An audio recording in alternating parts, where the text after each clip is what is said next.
दोस्तों, हरियाणा में विधानसभा चुनाव के नतीजे भारतीय जनता पार्टी के पक्ष में आने के बाद कांग्रेस ने एक बार फिर से ईवीएम यानी इलेक्ट्रॉनिक वोटिंग मशीन को लेकर सवाल खड़े कर दिए हैं। मध्य प्रदेश विधानसभा के नेता प्रतिपक्ष उमंग सिंघार ने कहा है कि यह बीजेपी की नहीं बल्कि ईवीएम की जीत है और इसे कांग्रेस और हरियाणा की जनता स्वीकार नहीं कर रही है।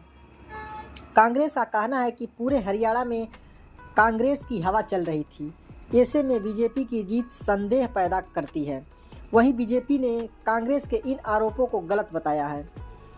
दोस्तों, क्या है पूरा मामला, आइए विस्तार से समझते हैं। और साथ ही ईवीएम की पहली बार भारतीय चुनाव में एंट्री से लेकर उसकी विश्वसनीयता की जांच या कहें तो ईवीएम की अग्नि परीक्षा का पूरा इतिहास जानते हैं। तो वीडियो में अंत तक बने रहिएगा। नमस्कार दोस्तों, कैसे हैं आप सब? आशा करता हूं आप सब ठीक होंगे।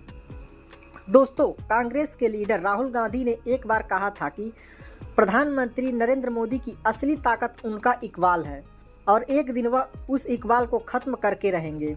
इसके लिए उन्होंने कोशिशें भी बहुत की, जैसे कि राफेल सौदे को लेकर चौकीदार चोर है का अभियान हो, या हिंडनबर्ग रिपोर्ट को लेकर मोदानी का हमला, या फिर अंबानी अडानी की जेब में सरकार वाला नैरेटिव। राहुल गांधी ने हर मुमकिन कोशिश की लेकिन कामयाबी नहीं मिली।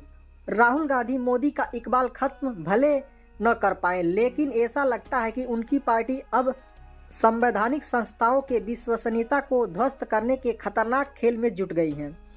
हरियाणा चुनाव में हार का ठीकरा ईवीएम पर फोड़ने और चुनाव आयोग पर हमले से कांग्रेस असल में यही कर रही है। उस ईवीएम पर सवाल उठा रही है जो एक बार नहीं बल्कि कई बार अग्नि परीक्षा में पास हो चुकी है, बेदाग साबित हो चुकी है। सुप्रीम कोर्ट में क्लीन चिट मिल चुकी है। चुनाव आयोग ने ईवीएम को हैकिंग को लेकर ओपन चैलेंज तक दिया था, लेकिन कोई सामने नहीं आया था।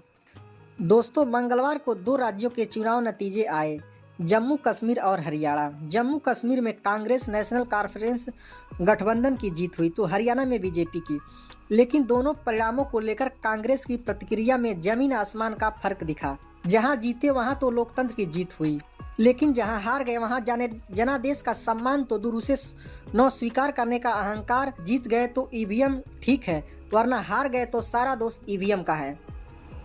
दोस्तों, हरियाणा चुनाव के लिए मंगलवार सुबह 8 बजे जब काउंटिंग शुरू हुई तो शुरुआती रुझानों में कांग्रेस बहुमत के आंकड़े को पार कर चुकी थी, लेकिन 1-2 घंटे के बाद ही रुझान पलट गए। बीजेपी आगे हो गई, एक बार आगे हुई तो फिर अंतिम नतीजे आने तक आगे ही रही। पिछड़ने के बाद से ही कांग्रेस ने चुनाव आयोग पर सवाल उठाने शुरू कर दिए। पहले काउंटिंग के आंकड़ों के कथित धीमे अपडेट का मुद्दा उठाया। वक्त के साथ जब रुझान निर्णायक मोड़ पर पहुंच गए तब कांग्रेस ने ईवीएम पर ही सवाल उठाना शुरू कर दिया। जनादेश को स्वीकार करने के बजाय कांग्रेस ने काउंटिंग की प्रक्रिया पर सवाल उठा दिए, ईवीएम पर उंगली उठाई, साजिश का आरोप लगाने लगे। जयराम रमेश ने आरोप लगाया कि मतगणना के वक्त कई ईवीएम में 99% बैटरी चार्ज मिली। जिन ईवीएम की बैटरी 60-70% चार्ज थी वहां कांग्रेस के अच्छे प्रदर्शन का दावा किया गया। जहां 99% बैटरी चार्ज थी वहां बीजेपी की जीत का दावा किया गया। लेकिन चुनाव आयोग ने इन आरोपों को सिरों से खारिज करते हुए कहा कि ईवीएम बैटरी की क्षमता और नतीजों में कोई संबंध नहीं है। कांग्रेस ने हार को स्वीकार कर आत्ममंथन और समीक्षा की बजाय बहानेबाजी का आसान रास्ता चुना, लेकिन ऐसा करते हुए वह दुनिया के सबसे बड़े लोकतांत्रिक की महान लोकतांत्रिक प्रक्रिया और उसकी विश्वसनीयता को नुकसान पहुंचा रही है। हरियाणा में इस बार कांग्रेस के प्रदर्शन में सुधार हुआ है। 90 विधानसभा सीटों वाले राज्यों में 2019 में 31 सीट जीतने वाली कांग्रेस ने इस बार 37 सीटों पर जीत हासिल की। वोट शेयर में भी जबरदस्त कांग्रेस का इजाफा हुआ है। पिछली बार कांग्रेस का वोट शेयर 28% था तो इस बार 39% यानी 11% ज्यादा रहा है, लेकिन प्रदर्शन में ये सुधार सत्ता तक नहीं पहुंच पाया। ऐसा क्यों हुआ? उसकी समीक्षा के बजाय कांग्रेस पार्टी चुनावी प्रक्रिया पर ही आरोप लगा रही है। वैसे बात की जाए तो कांग्रेस या विपक्षी दल ऐसा पहली बार नहीं कर रहे हैं। इससे पहले भी अपनी अपनी सुविधा के हिसाब से पार्टियां ईवीएम पर आरोप लगाती रही हैं। ईवीएम की विश्वसनीयता पर सवाल तो सबसे पहले बीजेपी ने ही उठाए थे। 2009 की हार के बाद लाल कृष्ण आडवाणी जी ने ईवीएम पर संदेह किया था। बीजेपी के एक और नेता जीवीएल नरसिम्हा राव ने तो बाकायदे किताब लिखकर ईवीएम पर संदेह जताया था। लेकिन ईवीएम एक बार नहीं कई बार अग्नि परीक्षा से गुजरी और हर बार बेदाग निकली। जब देश की सबसे बड़ी अदालत में ईवीएम और चुनाव आयोग को क्लीन चिट मिल गई तब इस पर चल रहा विवाद खत्म हो जाना चाहिए था।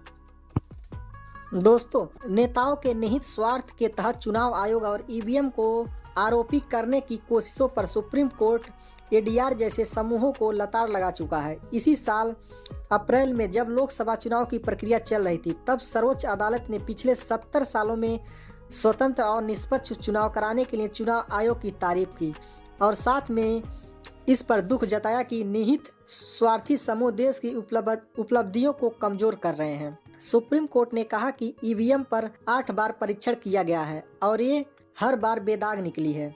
ईवीएम को लेकर कई बार मामले हाई कोर्ट और सुप्रीम कोर्ट पहुंचे, लेकिन हर बार उसकी विश्वसनीयता असंदिग्ध मिली।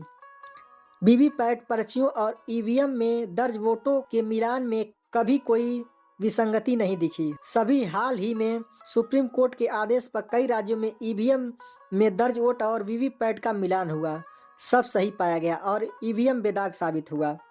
7 साल पहले 2017 में तो चुनाव आयोग ने राजनीतिक दलों या किसी भी व्यक्ति या संगठन का ईवीएम हैक करके दिखाने का खुला चैलेंज दिया था। तब सिर्फ 2 पार्टियों ने ही चैलेंज स्वीकार किया था, एनसीपी और सीपीएम।